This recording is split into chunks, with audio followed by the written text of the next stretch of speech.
great Republic too. I hates the freedmen's bureau and uniforms of blue, and I hates the nasty eagle with all its brags and fuss, and the lion thieving Yankees. I hate some worse.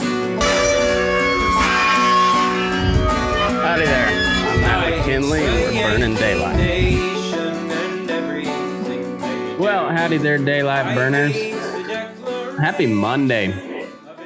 Hope your weekend was good. I know there's a lot of fires going on out there, so y'all be safe. I know the Hills had to evacuate over there in western Colorado, and yeah, it's a scary deal. It's been smoky here for the last week and a half, and getting tired of it. California, get your shit together. No offense to all my California listeners, as you know. But if you're still listening, you guys know how to take a joke, so I'm not that worried about you.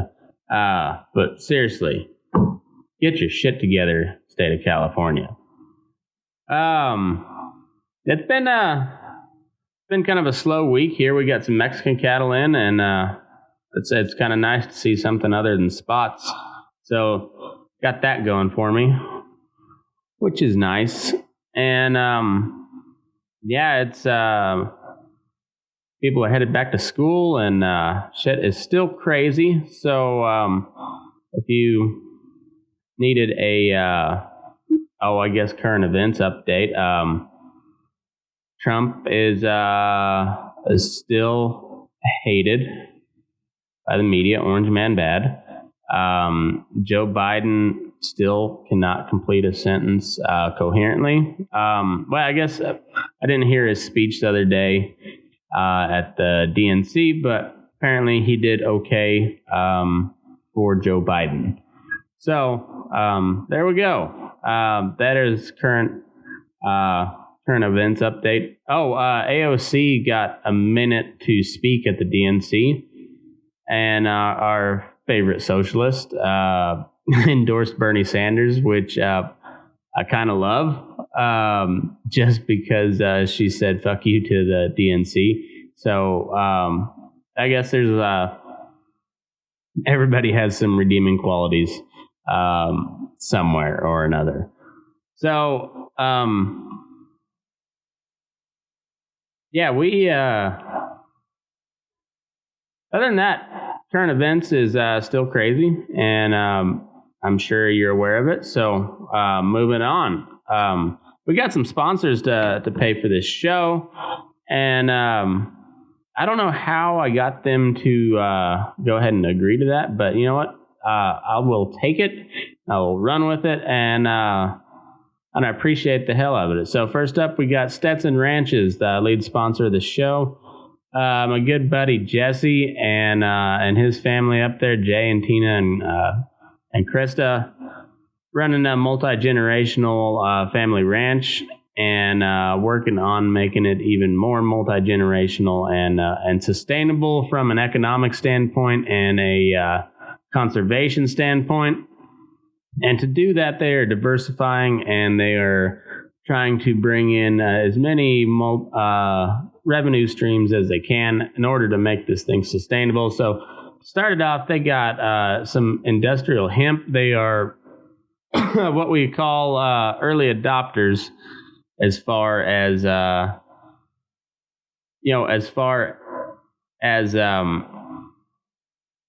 as the industry goes. That they are early adopters. This hemp is an incredible product. It's got a lot of uses, and I think it's going to be one of the new cash crops. It's actually an old cash crop, but anyway, I think it's going to be a cash crop here in the near future.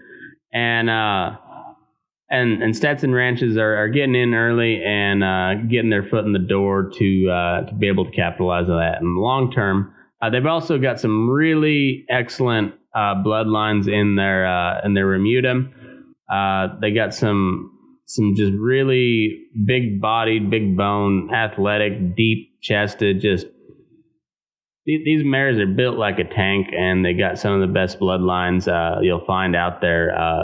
We're talking old school foundation bloodlines, Zanpar Bar, Two-Eyed Jack, you name it. They got some really good stock, and they're breeding back to some really top quality studs, and spitting out some just excellent colts. And then to cap it all off, the cornerstone of their outfit is their beef operation, where they're taking prime quality, guaranteed every time, F1 black baldies. So if you're not in the business, that is a registered Angus cow and a registered Hereford bull, making a black baldy calf that is going to grade prime and is going to come to your plate for, all told, about $6.95 a pound. About the same price you're going to pay for a hamburger at the grocery store. You're getting every cut of meat that comes on that steer, and you can get packages as low as an eighth of a beef shipped to your door. One family raised it, one family fed it. You're getting the top quality feed, you're getting top quality genetics, and you're getting top quality care for that animal, and it shows through in the end product. Stetson Ranch beef. It's the best you can get, and like I said, it's a hell of a deal, and you get to know the folks that bring your food to you, and it's a wonderful thing. So if you got any questions about any of that, shoot me a message over at Burning Daylight on Facebook, and we'll get you hooked up.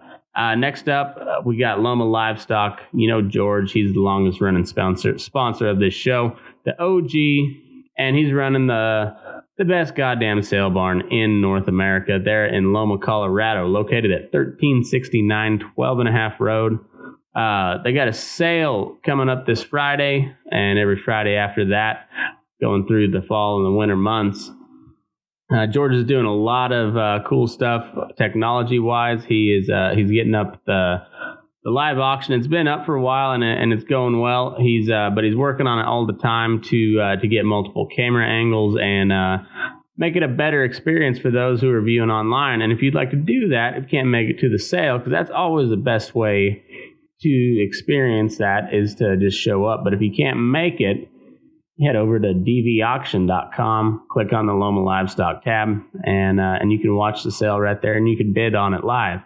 So, you got any other questions for George and Loma Livestock, give them a holler, 970-858-9988. Check out their website, lomalivestock.com, and you can find George here for the weekly cattle market raft report.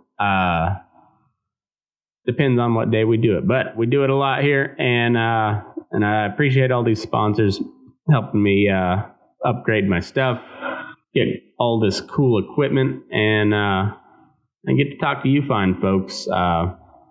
It's a good thing. So appreciate it, Jesse and George and all the crew at Loma Livestock and Stetson Ranches. It's awesome honor that you guys were part of the show. So after the current events update, what we got going on today, I think it's a little more interesting. I guess I can't take away from the entertainment value of the current political climate. It is entertaining, but it's also kind of sad because this is real life. So anyhow, but this was also real life, and it was something I didn't find out till about a couple hours ago today, and pretty cool. So it's called the Sutton-Taylor Feud, and it's in DeWitt County, Texas. This was right after Civil War ended. Reconstruction is in full swing, so 1866 to 1873 is how long Reconstruction lasted in Texas. So, to put it all in perspective, Texas had just lost the Civil War. You got all the Confederate veterans coming home, and you've got the Union forces in charge, making decisions, trying to figure out the best way to integrate the South back into the Union. In the meantime, the leader of the Union at the time, Abe Lincoln, he was wanting to take a very hands-off, you catch more flies with honey method to reintroducing the South. But just so happened there was a fella from the South that did not really see eye to eye with old Abe, and he shot him in the back of the head, jumped off a balcony, broke his leg, and fled, was later hung. Or maybe he got killed in the shootout. I can't remember which. But anyhow, that left Andrew Johnson in charge of, basically dealing with Reconstruction. And if I remember right, Johnson was a pretty pro-Southern Republican. And maybe that's not right. I can't remember. Anyhow, Reconstruction was a pretty awful period of time. It was basically martial law in the South. So you still had Union troops. The war's over. We still had Union troops stationed there. And all your politicians were basically handpicked by the Northern Republicans. And they pretty well just imposed their will upon the entirety of the South. And in Texas in particular, what we had in this particular rivalry was basically what they called carpetbaggers. So northern, somebody from the north that moved into the South after the Civil War, whether to capitalize on the economic turmoil or to rise up the political ranks, whatever the case may be. There was a lot of that going through the South, and the Southerners, the former Confederate soldiers, really took it pretty hard. Obviously, they just fought a 4-year war against sometimes their own family, and they lost. And now they're getting treated like shit in their own homeland. And so there's a lot of strife. In the meantime, Texas, it's still a frontier state. And Texas had a pretty rocky go of it since the beginning. So I believe it was 1836 is when Texas declares independence, wins independence from Mexico, and becomes just the Republic of Texas. And then a couple of years later, joins the Union as the state of Texas. A couple of years after that, secedes from the Union and joins the Confederate States of America. And a couple of years later, gets beat, rejoins the Union, and this is all in the span, so that was 36, in the span of 30 years. You're part of Mexico, then your own, then you're part of the Union, then you break off, join the Confederacy, you lose the Confederacy, and now you're back in the Union, all in 30 years. So just a little bit less than my lifetime. I've never seen anything close to that sort of thing happening, except maybe the whole Ukraine, Crimea deal. But anyhow, it's just been a crazy couple years. Tensions are running high back in Texas. So all these soldiers are coming back home. A lot of them are ranchers. And in the meantime, the Texas Rangers were basically what was left back to fight the Indians and the bandits and whatnot. Think of Lonesome Dove. This was kind of, this was Call and Gus. That was what they did. And but it was mostly, at the time, it was young boys and older men, or whoever did not, who got rejected from the draft from the Confederates. And then you get the war ends, you get all these troops coming back home, and there's a bunch of people moving back out west, not back out west, but moving out west, including a bunch of freed slaves. So if we think racial tensions are bad right now, you got a bunch of people who owned a bunch of people and fought a war over said people. Not officially. You can look at both accounts, and one will say it was all over slavery, and one will say it was all over states' rights. But they're both right. It was over the states' rights to own slaves. But and regardless of that, you had a bunch of people that owned a bunch of other people, and now had just lost those people in a war. And now you got a whole bunch of those people that you used to own are now free, and they're trying to settle and make something of their own. You got a bunch of Northerners coming in, encroaching on your territory, telling you how to live, and they're sucking up some land. So there is a ton of upheaval going on in Texas at the time, and so once Reconstruction is, and don't quote me on this exact timeline, but I couldn't find anything about it. But I believe once Reconstruction policies went into effect, that's basically when all of these union-backed politicians got into office, and they did away with the Texas Rangers, and they instead instituted the Texas State Police, which was basically the same thing, but with their guys. So they had the backing, basically, of the Union Army, and a bunch of lackeys of the leadership in Washington.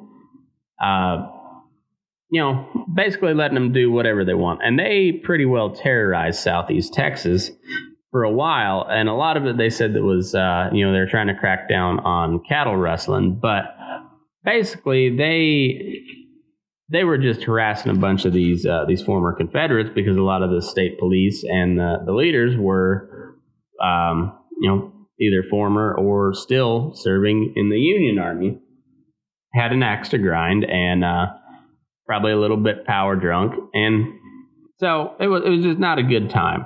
So let's set the stage for the Suttons and the Taylors. So this is very similar to the Hatfield and McCoy feud. Just happens to be in Texas. So we've got a guy named Pitkin Taylor, and he is kind of the patriarch of this group. And he's the brother to a very legendary Texas Ranger named Creed Taylor. And so basically, we know Gus McCrae wasn't a real character, or a real person. He's a character in a book. But if he had been a real character, him or Call, or real people, they would one of them would have been a guy like Creed Taylor, just a legend, a legend among the Texans. So Pitkin Taylor is the head of this group, and in the meantime, the state police is running around doing their thing, and they're known for some pretty heavy-handed tactics, and they end up shooting. What was that guy's name I wrote? Charlie Taylor. So Charlie Taylor gets killed when they're trying to arrest him for horse theft.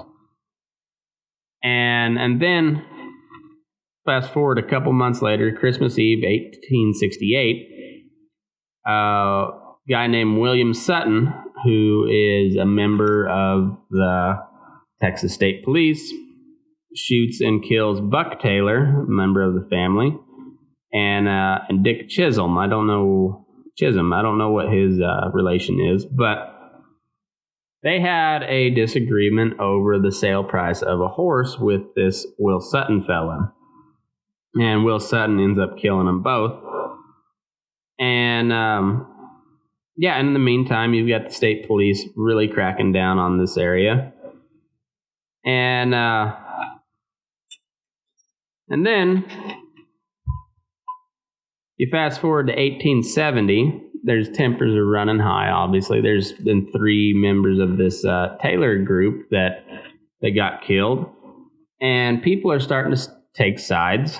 And you've got a bunch of people wanting to move in and settle there. But in the meantime, like, everybody in this county is at war with each other, and all everybody knew is having to pick a side, and they may not know what the hell's going on, but like it's got to that point where you got to be on one side or the other. There's no sitting the fence, and complaints are starting to get back to Austin about it. So,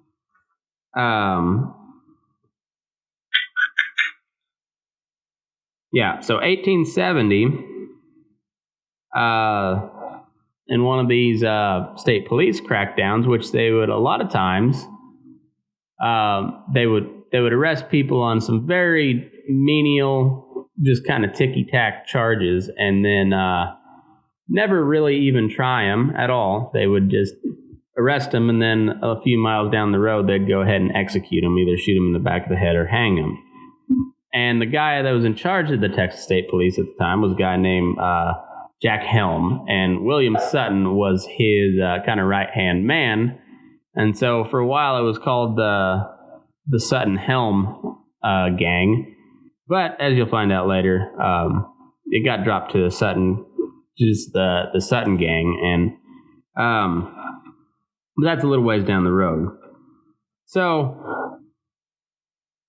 much like they'd been doing for a while, 1870, two fellas named Henry and William Kelly were arrested on some really ticky-tack charges. And they just happened to be son-in-laws to old Pitkin Taylor, the patriarch of the Taylor clan. And they get marched down the road about 4 or 5 miles or something like that. I don't even know how far it was. And they get executed.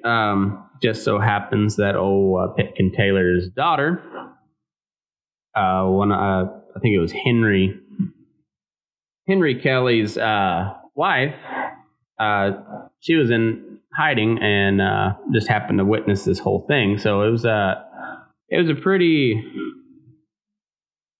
nasty thing, and this and a bunch of other events kind of like this. Word got back to Austin, and Jack Helms is fired from the state police, but he's still a deputy sheriff in this DeWitt County, Texas, where all this is going down. So fast forward a couple years, there's been some skirmishes and stuff, some fights, but no real killings, from what I can tell. But this is where shit really kicks off. So Pitkin Taylor, who's a pretty old guy at this point, he's asleep one night, and he gets lured out of his bed into one of his fields by a bunch of these Sutton sympathizers. They got a cowbell, making him think one of his milk cows is out, and so he goes out there in the middle of the night and to round up his cow. He gets shot by a bunch of these Sutton supporters. And remember, these are state police, so they're all lackeys of these northern carpetbaggers. And it's from what I can tell, it seemed like these guys just really had a hard-on for the whole Taylor clan. But they shoot poor old Pitkin Taylor in his field, and he survives for about 6 months, but then he dies from complications to it about 6 months later. And so now you've got Charlie Taylor killed, you got Buck Taylor killed, and you got Dick Chisholm killed, and now you got the two son-in-laws that were killed, and now you've got the patriarch of the clan that gets killed in his own field, or basically he gets shot down in his own field, dies 6 months later. And so his boy, Jim Taylor, is just pissed off at anything and everything, and he's going to go avenge his old man's death.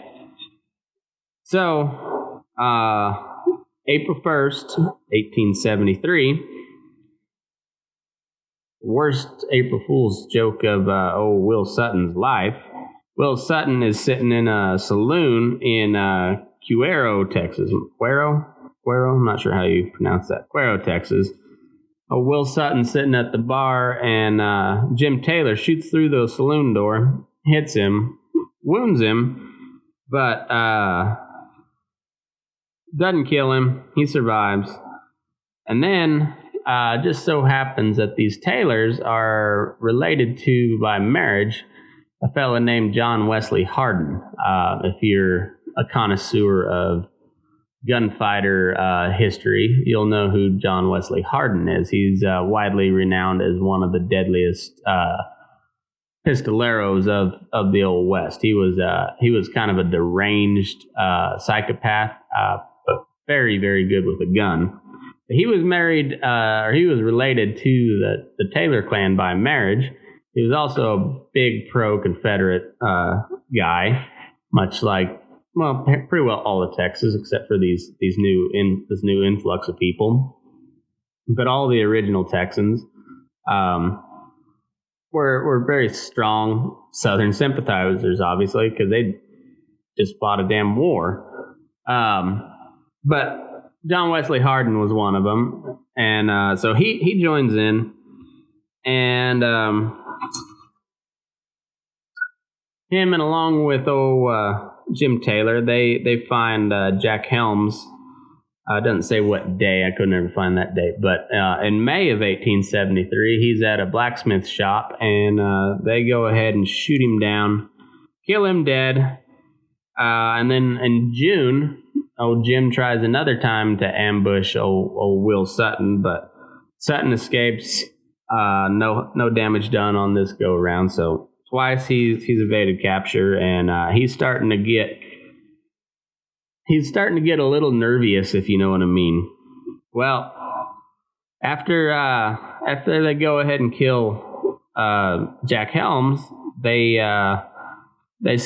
turn their sights onto another one of these Sutton clan guys. His name is Joe Tumlinson, and he's got kind of a little stronghold, and they lay siege to it. They go ahead and put a siege on him, but this must have been in the county next door to DeWitt County, and the sheriff comes out, talks to him, talks him down. They resolve their issues, and they get a ceasefire, peace offering, and that lasts for just a couple months, and violence erupts back again in December of 1873. And in this time, Will Sutton is really not feeling good about life, and he goes ahead and tries to escape with his wife and family. And he's on a steamship in Indianola, Texas. He's headed on his way to New Orleans, and he gets gunned down by Jim and Billy Taylor, both brothers. And right there, him and his buddy Gabriel Slaughter. I don't know what relevance he has to this, but couldn't find much on him either. But he must have been pretty high up in this whole outfit, because he was right there with Will Sutton, who's now, after Jack Helms gets killed, he's in charge. He's the head of the Texas State Police, and shit's just getting too, as Bubbles from Trailer Park would say, things were getting way too fucky for old Will Sutton, and he was heading out and headed to New Orleans, but right there on the dock, Jim and Billy Taylor, they shoot those two down right in front of their wives, and then they make their escape. But there's still a whole bunch of Sutton's crew. So at this point, Reuben, what was his name?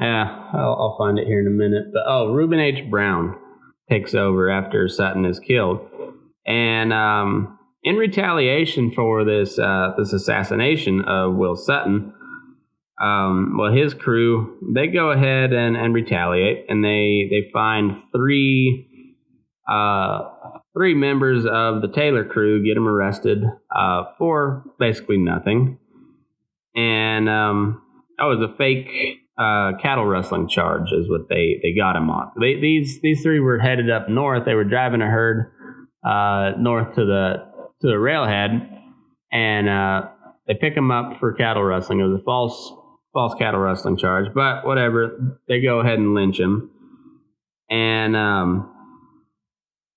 it just it was brutal. I mean, it was brutal. So anyway, 1873 when Reconstruction ended, and a bunch of pro-Confederate politicians get elected, and the Texas State Police is still there, still ran basically by the Union Army, but in the meantime, these old Confederates they get reelected, and they reinstate the Texas Rangers. And their first order of business had like a special force within the Texas Rangers, but they're just for this task. But their number one goal was to head over to DeWitt County and get shit back under control, because it is starting to look bad on a national stage. There's a lot of people that are starting to not stop in Texas to settle. And, of course, that means, less recognition on the federal level and national level, probably less tax revenue, all that good stuff. It just doesn't look good for the state of Texas to have these fucking hillbillies in DeWitt County fighting each other over just what it basically amounted to was a bunch of pissed off Southerners getting picked on by a bunch of equally pissed off Northerners that were probably a little bit drunk on power. So anyway, all that being said, Texas Rangers are reinstated, and they have a special force that heads down to DeWitt County, tries to take things back under control, but they're not really very successful. So, 1875, Billy Taylor gets arrested for the murder of old Will Sutton, and he's set to stand trial on September 16th, 1875. But they're in Indianola, Texas, which I didn't even look it up to see where it was, but must be close to the Gulf, because they get hit by this massive hurricane. It's got like 110 mile an hour winds. The whole town's underwater, and rather than letting these prisoners just drown in their cell, they go ahead and free them, and Billy Taylor's one of them. And he gets released, and he escapes.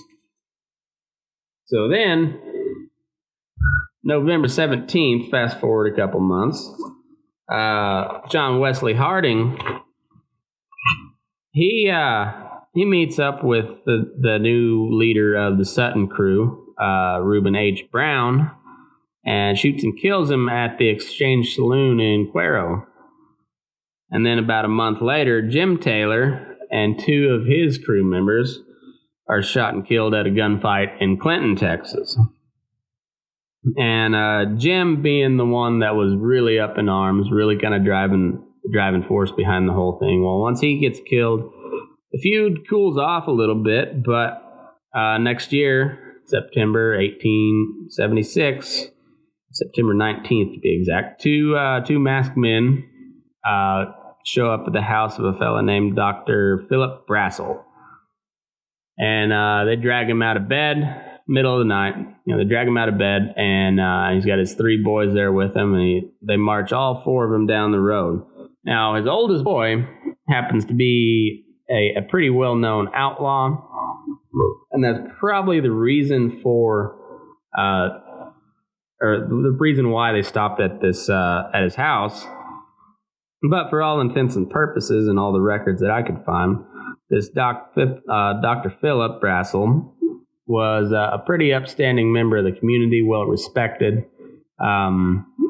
No suspicion of any wrongdoing on his part. He was just known as a pretty good guy. And so they march these four men down the road, and they promptly execute Dr. Phillip and his oldest boy, the outlaw. the two younger boys, they were able to run away and escape into the woods. But this caused a pretty big stink because, like I said, this is an upstanding member of society. And with all this violence and everything and all this shit, people are just really kind of getting tired of it. But at the same point, they both sides, on either side, you've got about 200 followers of the Sutton clan or the Taylor clan. So it's basically the whole county, but there's a lot of, I'm guessing there was a lot of people kind of on the border. They picked a side because they had to, just out of sheer survival instinct. But they really didn't like any of it that was going on. And I think that there was just kind of a loud uproar after that. Just like, hey, this is one of our best and brightest, and we can't be having this shit going on anymore. So Texas Rangers are called in, and they're like, the state legislature is like, shut that shit down. Don't care what it takes, get it done. So they end up arresting 8 different men. They go to trial. Or attempt to go to trial, but the hell of it is these sides are very entrenched, and it's a lot of family involved, and nobody's saying shit because, stitches get snitches. Snitches get stitches. And so not that they're only able to convict one guy, doesn't say who, anywhere that I could find. I read several different articles on this, and I never could find who was convicted. But he later got pardoned, and that was kind of the official end. I don't know what you'd call it, but I guess that was when this feud finally got put to bed. The leader of one side got killed. 3 of the leaders of the other side got killed, and all told, 22 people from the Taylor crew were either lynched or shot, and about 13 of the Sutton crew were killed, and nobody really won. It was it seemed to be just more of a personal issue. There was kind of a conspiracy theory floated around about this story that this feud was from way back, in like Virginia, before they moved to Texas, but there's not any sort of records or evidence to support that. But really, it was just kind of disgruntled Confederates versus asshole carpetbaggers. And when push came to shove, that fight that had just went on for 4 long years was still pretty fresh in everybody's mind, and they were not shying away from a fight, and a lot of people got killed, 30-something people, over this little feud. And whether it be, ineffective leadership from the state level or any number of things, it was a shit show. But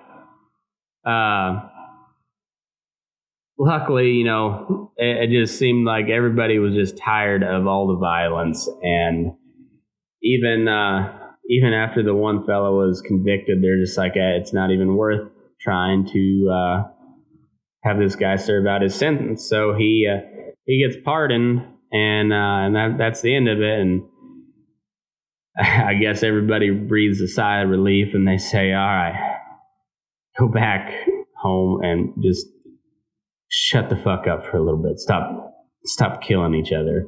And there was feuds like this all over the U.S. back in those days, and especially in these kind of isolated communities where you have large families, and sometimes shit goes haywire, whether it be a deal trade gone bad or what, or one of the male family members sneaking over to visit a female member of the other clan at all hours of the night. They're just certain little things, and it was very very tribal like that, very very clan mentality, and so you had those type of feuds, and boy, they weren't fucking around when they were pissed and they were going to avenge something. Boy, they got after it, and there was a pretty astonishing number of people that died. When you say like this one, you got 30 something people that were killed or either shot or hung, and then I don't even know how many on the. I used to know the number on the Hatfields and McCoys, but it was a pretty large number there, and it was on both sides you've got deeply entrenched political ideologies and a lot of just leftover resentment from the Civil War, and it was just a recipe for more violence and interesting stuff. We've come a long ways as a country, I'll have to say that. There's a lot of crazy shit happening out in the bigger cities right now, but it could get worse, and it could always be worse, it seems like. So that's kind of the cool little thing about these historical episodes is it kind of helps put stuff in perspective from time to time.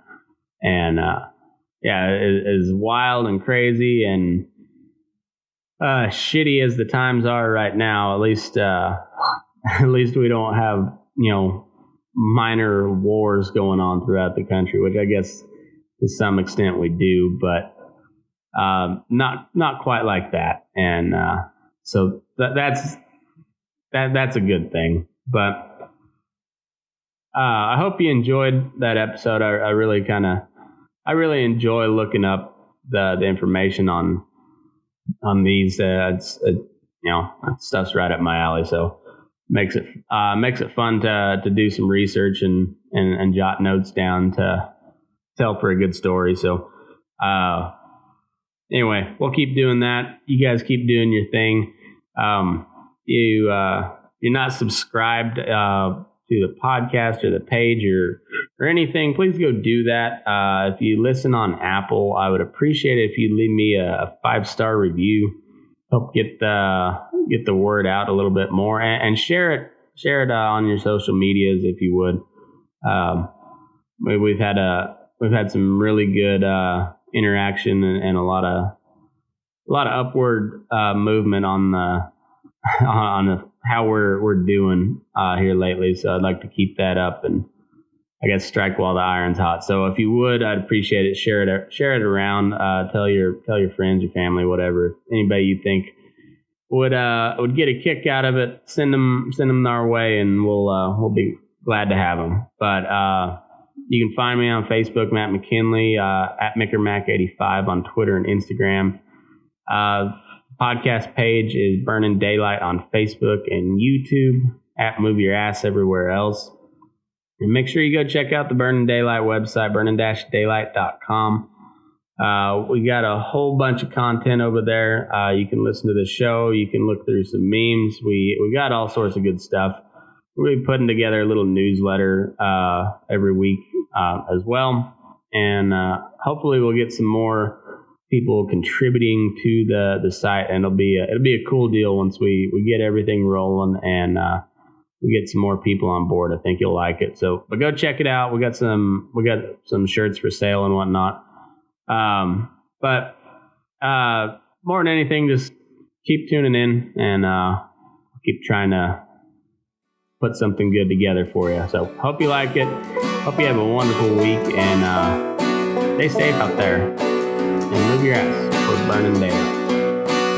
Oh, I am a good old rebel, now that's just what I am. For this fair land of freedom, I do not care a damn, and I'm glad I fought against it.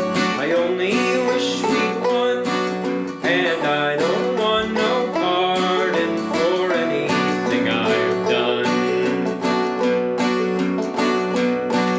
I hates the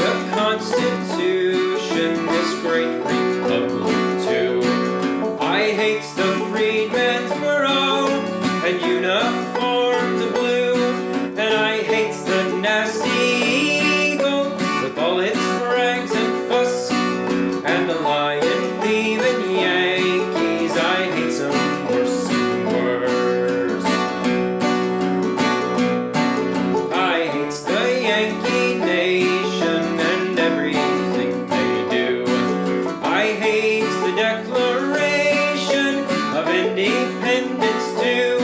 And I hate the glorious Union, 'tis dripping with our blood. And I hate their striped banner, I fought it all I could.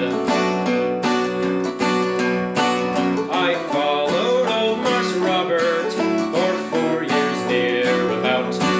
Got wounded in 3 places, and starved at Point Lookout.